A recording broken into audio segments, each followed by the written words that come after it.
there's a new trailer out for Men in Black 3, and there's not too much I want to comment on. The style and humor look very similar to the first two films, which is good because that was entertaining. And the plot looks different enough from the first two films that it will be new and interesting, because I feel like the second Men in Black movie, I haven't seen in a while, but it felt too similar to the first in terms of plot.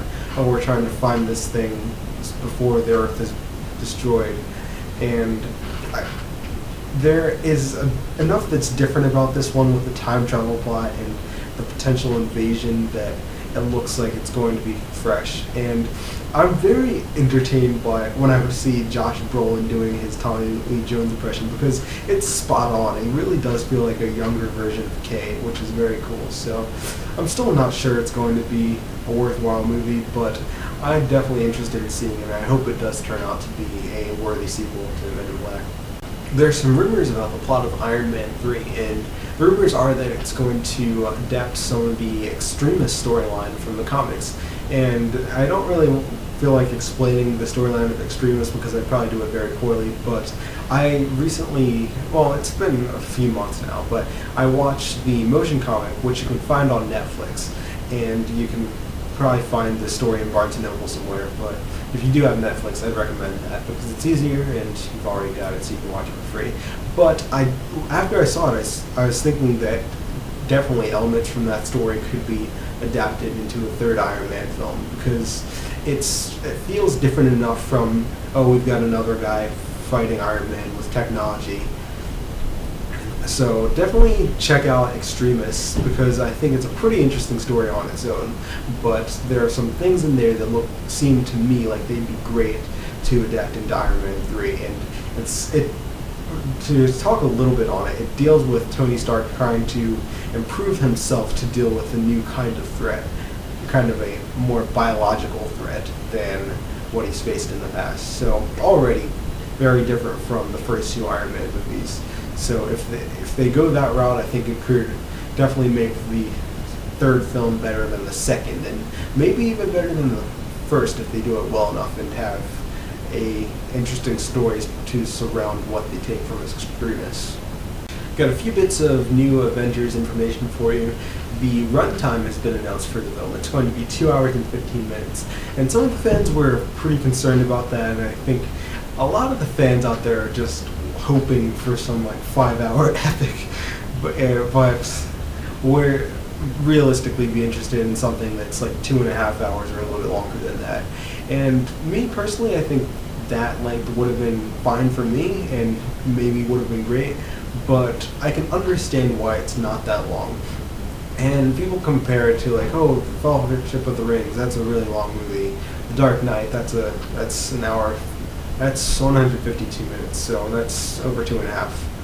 But I think for the Avengers, so much is already set up that we don't really need to spend that much time explaining who these characters are at the beginning of the movie. I mean, obviously you can't count on the fact that everybody has seen the preceding movies, but at this point, most people who are interested in seeing the Avengers know who Iron Man is.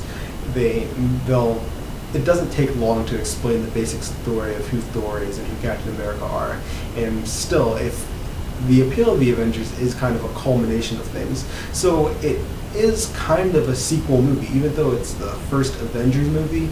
It's a movie that has movies that have come before it and have established several of the main characters and even the villain, so I don't think they have to spend that much time setting up the basic background. So maybe because of that, it makes sense that it wouldn't be as long as something like The Fellowship of the Rings, which basically had to do everything. Set up the backstory of what happened in The Hobbit and the wars from before, and really explain who every single character was, and then go on this journey. The Avengers, you've got the characters, talk briefly about who they are so that the few people who have not seen any of the films before won't feel completely lost, but don't spend too much time on that, and then just jump into it. And I think that 2 hours, 15 minutes is more than enough time to give us some good character interaction and develop an interesting plot. So I'm not too worried about it. I mean, I'm not ecstatic about the runtime. I think ideally it would have been a little bit longer, but definitely I don't think it's a problem.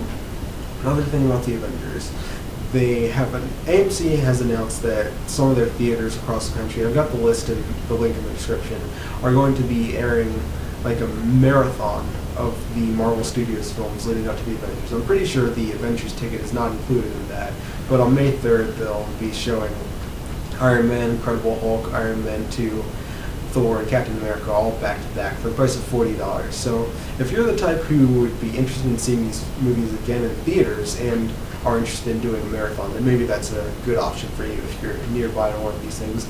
I contemplated it for about 5 seconds because one of the sites isn't that far from where I live, and I've got someone who I know who lives close to there. But I was like, that's $40 to see movies that I own already, so... And back to back like that, I feel like I'd just be burned out by the end of it.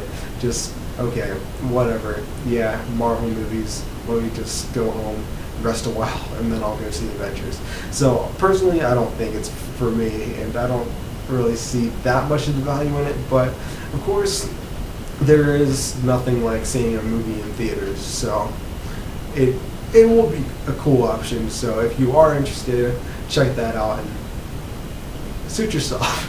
The last thing about that, the Avengers, yes, there is a Japanese trailer that's out. Almost forgot about that, sorry. You can see me kind of trying to figure things out in my head. There's a Japanese trailer out that has some new footage, and I saw the article that linked to it, and I was like, okay, new footage, that means like 2 seconds maybe. But there was a decent amount of new footage in this trailer. Not like a lot, but you will definitely notice when you see the new footage, and you actually get to see Hawkeye talk for a little bit. So that's kind of cool. And you get a better look at the alien army that Loki is working with. So that's also interesting if you are very curious about that. So the link is in the description. When I was trying to watch it, it was giving me some trouble, but that was a while ago, so maybe it's doing better now. The last thing I wanted to do before I finish this video is to comment on 3 trailers that have come out recently. Trailers for the Amazing Spider-Man video game, Ultimate Spider-Man the Animated Series, and The Last Airbender Legend of Korra. The Amazing Spider-Man video game. I've said before, and I still feel this way, I'm very skeptical about movie tie-in games because they are usually kind of rushed to get them released alongside the movie. But looking at this trailer, it looks like a pretty cool game, honestly. The graphics look cool, and this time they emphasized more of the swinging through the city and just general going, the free roaming aspect of it, which is nice, and I think is a very crucial aspect to Spider-Man games. And the combat was looking cool. There's an article on IGN comparing the combat to the Arkham Asylum, Arkham City kind of combat, and they said that it was very similar to that and that they kind of took a page from that, which makes sense to me because A, those games are good, and B, the Arkham Asylum fighting style just kind of gave Batman spider sense, to be honest. I mean, it even visually looks kind of like spider sense. I'm pretty sure there's kind of this thing that goes off in the back of his head when somebody's about to attack him, and then he's able to basically counterattack that.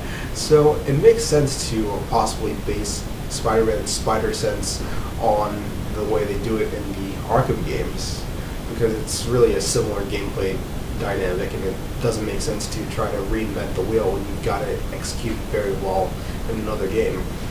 But looking at it, I mean, you should really watch the trailer because there's some cool stuff going on there, and the aerial combat looks good, and I'm interested in the game. I'm going to take a wait-and-see approach because I don't want to be fooled because there are a lot of games that look pretty cool. I mean, I think the Iron Man game looked like it would be pretty cool, but it got terrible reviews, so I'm going to watch the reviews and possibly pick up this game.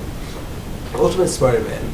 Along with the trailer, they released a promo, and about 3 clips are online now, and they're all in the description, so you can watch those. I'm hopeful for it. I mean, visually, I think it looks pretty cool. I like the design of Spider-Man. The design of Peter Parker, not so much, but it's okay. It's something I'll probably get used to, and it'll be, not too bad. I've got some concerns about the series, though, to be honest. I think that they seem to be paying a lot of attention and putting a lot of focus on the comedy aspect of it, which would be fine. But the problem I'm having is that I'm not finding their sense of humor to be very funny by anything I've seen really so far. And maybe in the context of the show, when you're watching the episode and you get used to the tone of it, it will be a little bit better. But right now, it's just not impressing me in that aspect. And even Spectacular Spider-Man, which didn't place that much of an emphasis on comedy, had some pretty funny moments in the series. But moving on from that, the other concern I have is Drake Bell as Peter Parker. And I don't have a problem with Drake Bell as an actor, but the sense I'm getting from when I watch the clips and everything is his performance feels very like I am voicing an animated character right now. It doesn't feel very authentic to me. Like some voice actors, when you hear them, it feels like they have the balance between a live action performance where you're able to use your body to convey emotions and an animated performance for like a silly cartoon where it's very wild and out there. It's got to be more. You can't be like fully subtle, but something about the scenes I've seen with Peter so far, it just seems a little bit cheesy to me. But I'm hoping that it's just in these clips, and once I see it in context and get used to it, it'll grow on me. But Josh Keaton, who played Peter on Spectacular Spider-Man, has left some big shoes to fill. So I'm hoping Drake will do well, and I'm keeping an open mind with this. I'm just a little bit apprehensive right now. Oh, and just a general comment on the series, just the tone that they're taking, this like light comedic tone that's sort of similar to Teen Titans in a way, and how they just go off and do kind of random like anime things occasionally. It's hard to explain. That's not like the Ultimate Spider-Man cartoon at all. I mean, I guess there will be certain things that are similar to it, but the sense I'm getting does not feel like they looked closely at Ultimate Spider-Man and tried to adapt that, which I know isn't exactly what they were doing, but giving it the same name and having Ultimate Nick Fury, and I feel like they gave the impression that we are making Ultimate Spider-Man the comic into a cartoon, and it doesn't feel like that to me, which is probably a big part of my disappointment going into this series, just seeing what I've seen so far. But yeah, moving on from that, last trailer I saw was Legend of Korra, and for those of us who have been following it, it didn't really show that much new, but it did show some cool action shots, give more of a feel for the character, and I think it looks like it's definitely going to be a solid follow-up to Avatar: The Last Airbender. I'm definitely looking forward to watching it. It's going to debut April 14th, so if you are interested, check it out. And yeah, that's pretty much all I've got to say this week. Thank you very much for watching. If you liked what you saw, please like, comment, subscribe, and tune in next time.